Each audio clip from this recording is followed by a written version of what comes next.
Hi all, welcome to Rate My Gadget, and I'm looking at the Roku Express. So let's see what it's all about. So first things first, what is it? So it's a small device which plugs into your television via HDMI cable, and it gives you easy access to many of the mainstream apps. So Netflix, BBC iPlayer, Amazon Prime, and most importantly, and the new one, is Disney Plus. So what does it come with? So it comes with a HDMI cable and a really a micro USB charger, and that is it. It doesn't come with anything else. I've actually plugged this into my telly, and you probably can't even see it. That's it on the top there. So if, like me, you've got a television that's mounted on the wall like this, then it does rely on an IR remote, but you can also download the Roku app as well on your phone, which is very good, very user-friendly. But the actual device itself is quite small. So let me show you what it looks like. Hold on. So that is it there. And what it comes with, which is quite nice, is it comes with a little sticky pad underneath. So you actually can stick this down, and then all it's got at the back is two connections, which is a HDMI connection, and I'll show you, I'll unplug this, a micro USB connection. So if you've got, like this TV has, a USB port, then it means with that USB port you can actually power this. So you don't even need a plug, because it doesn't come with a plug, so that's always useful. Okay, so let's turn it on. So turning on the TV powers the USB, which then powers the Roku. So actually what you're seeing is the startup of Roku here. Now, actually the startup time is pretty quick. While this is loading, if you want to know how I mounted this TV onto a plasterboard wall, then you can have a look at one of my other videos. So Roku comes with this little remote, which works straight out the box. It is an infrared. But like I said, you can download an app as well to go onto your phone. Now, the Roku system comes already, let's update that later,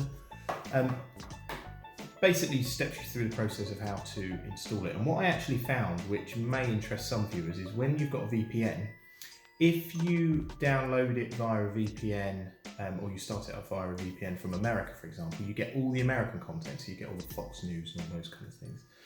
I didn't want that, so I restarted it and rebooted it. What it doesn't allow you to do is if you change that VPN, it then doesn't default to the country that you're watching it from, which is a bit frustrating. So if you wanted to watch HBO, for example, you would have to reset the system.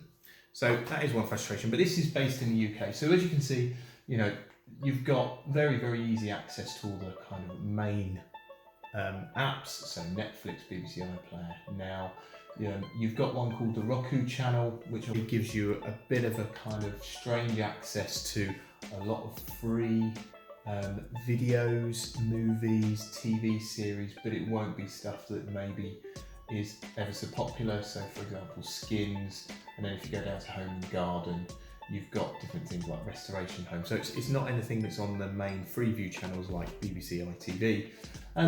The one thing, if I go to, they call them streaming channels, which is basically the same as apps. And then if I go to some of the things that they have got, so film and TV, this might interest you. So like I said, they've got Netflix, BBC iPlayer, ITV Hub. They have got Plex as well. So Plex is really useful, in which you can stream films from your laptop or a NAS drive, or even a hard drive. Haven't tried it personally. And then if I keep going down, you've got Channel 5, and then you've got to the lesser known ones. And I'll be honest, the variety of apps that you've got here will keep you interested for a long time. So, you know, Pluto TV, STV, AppleTv. You have got AppleTv as well, and AppleTv is very good. All of this in 4K. You've also got the Sky Store. So it brings everything together that you would want, that you may not have through, say, your Virgin Media box or your BT box. So for example, BT, which I've got, you can get Netflix, you can get Amazon Prime, but you can't get Disney Plus, and you can't get Rakuten, and you can't get Apple TV. So this is a really cheap, effective way for all of 20, 30 quid of being able to bring all those apps into one place. Just for completeness, you do have other things as well. So you have games. I'll be honest, they're pretty basic. They're not going to beat any kind of mobile phone games. And the ones that we've got on here, really, they're very, very, well, like I said, quite basic. The other thing that is quite good, which we found, and it depends if this suits you guys, is if you go under kids and family, there are quite a lot of, how can I say, popular apps. So Little Baby Bump, LOL Surprise, Minecraft. If you've got kids that are under the age of 10, you would have heard of one of them. And all of those are free, and all of those are really kid friendly. So it means that, you know, they're very safe for you to watch, unlike if, you know, you've got Prime or Netflix. Disney Plus is different, but, you know, it does give you that variety in terms of having kid-based apps as well. That's it. You can, you know, there's a huge amount on here. You can customize it. You can customize the screensavers. There's a lot of music on here. So Spotify, you've probably heard of. TuneIn Radio allows you to listen to radio stations around the world. You've got Deezer, which is fairly similar to Spotify, and to be honest, I don't think as good as Spotify. And then you've got lots of radio stations, so you've got classic radio, classic albums, top 70s hits. To be honest, I don't really use any of this. This is the remote. So the remote has got, you know, a home button, back button, basic selector, and then it's got a refresh button, star button, which they do refer to. So like options, for example, on here, if you want to push star, play, rewind, backwards, and then the 4 dedicated buttons: Netflix, Google Play.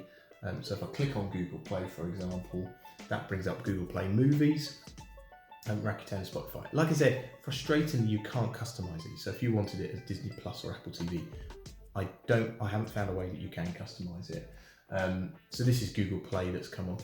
Frustrating thing is with this remote, and maybe it's just our setup, it doesn't have a volume. So the volume, you're still reliant on your TV. So for our setup here, without an amp or any of those kind of things, it would be great if there's a volume, because then we wouldn't need anything more than this remote. There is an app that you can download that does have a bit more functionality in terms of you can open up apps without having to go through all of this, but it's pretty much basic kind of thing to this. The other thing I absolutely love about the Roku is the size of it. So the fact that when you've got a mounted TV like this, you could, if you wanted to, have it hidden away. So you can have it stuck on the back of the TV or hidden behind a shelf, in which you could use the app. But the fact that its size, it only comes with one HDMI and one micropower USB. That's really good. Also, it does play HD 1080p. Don't believe that this one does come with 4K, but it does have the ability that if you wanted to buy the next version up, you can. But this is the Roku Express, which is only 1080p. You can also watch live TV. We don't personally use it for that on here. I can't really give you much more than it does it, but I've not tried it. And it does allow also a voice search as well if you want to through the mobile phone app. Tried it, and I think it's a bit clunky. We love it, we think it's great. It's opened up this, whereas we had this TV before that just had Freeview on it, now it's got all of the apps that we would ever want to be able to use it, not only as TV, for streaming, for films, and also for radio as well. Fully recommend it. I hope that's helped.